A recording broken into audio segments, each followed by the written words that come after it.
Facing pressure from Jagmeet Singh and the NDP, Canadian Prime Minister Justin Trudeau has now agreed to push for a guaranteed 10 paid sick days.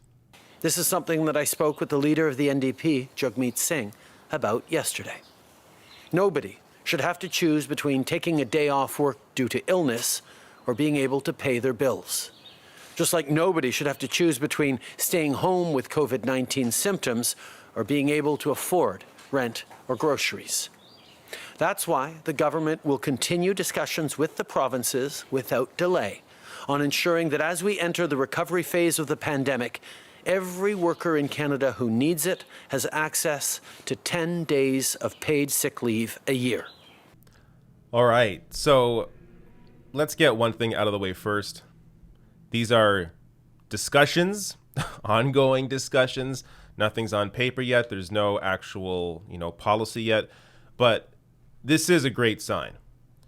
Justin Trudeau, I don't think, would be saying this publicly during his daily briefing if he weren't actually going to push for it.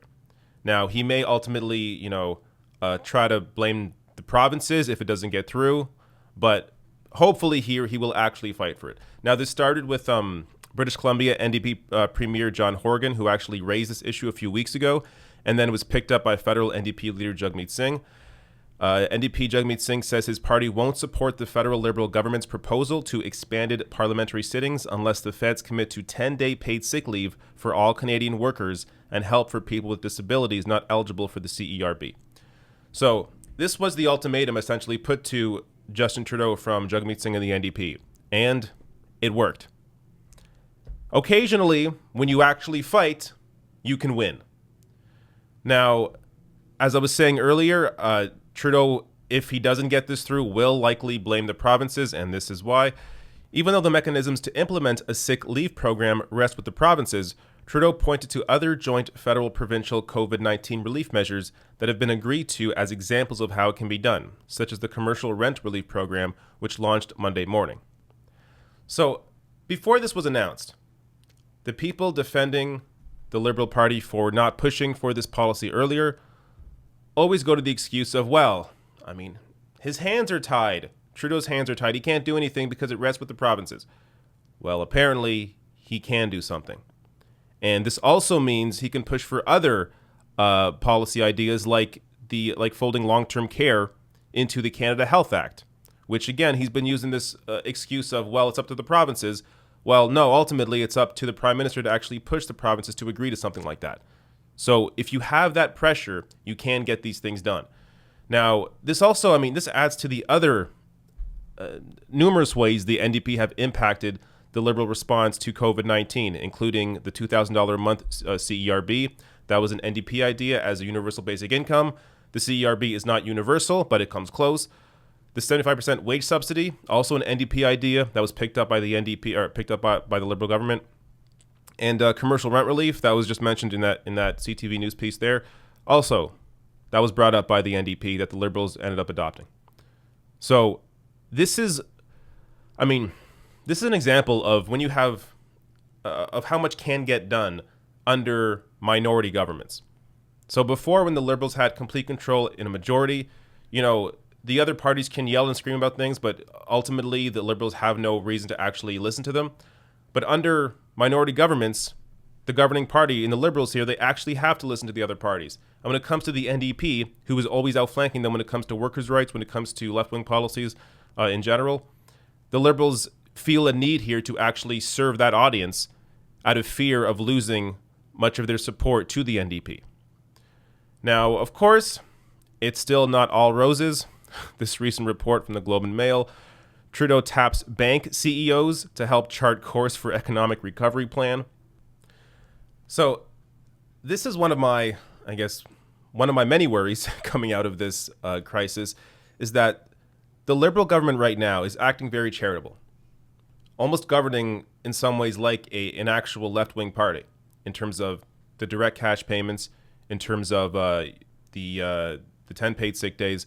But coming out of this and going into recovery, is Trudeau going to be listening more to, say, the bank CEOs than people's actual needs?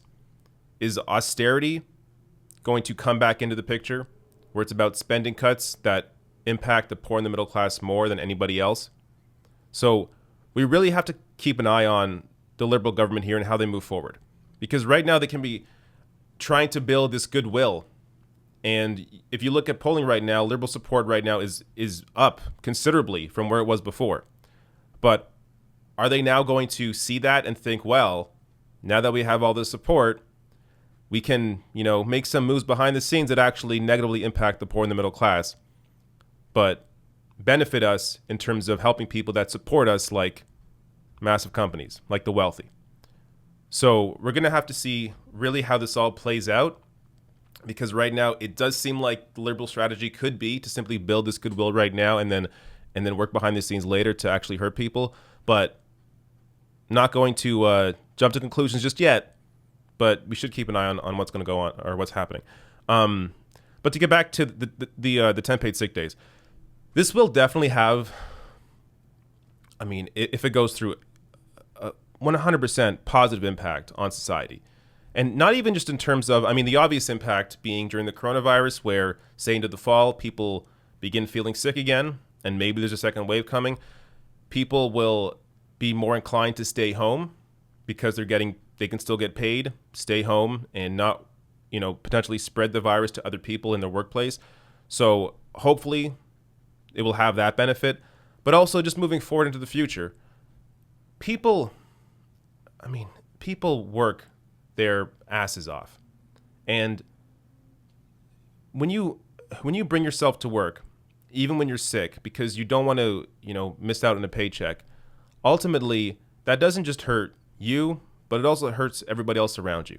And even apart from the coronavirus, you can still get other people sick around you with other illnesses that you may have, but you feel the need to go to work because you don't want to miss out on a paycheck.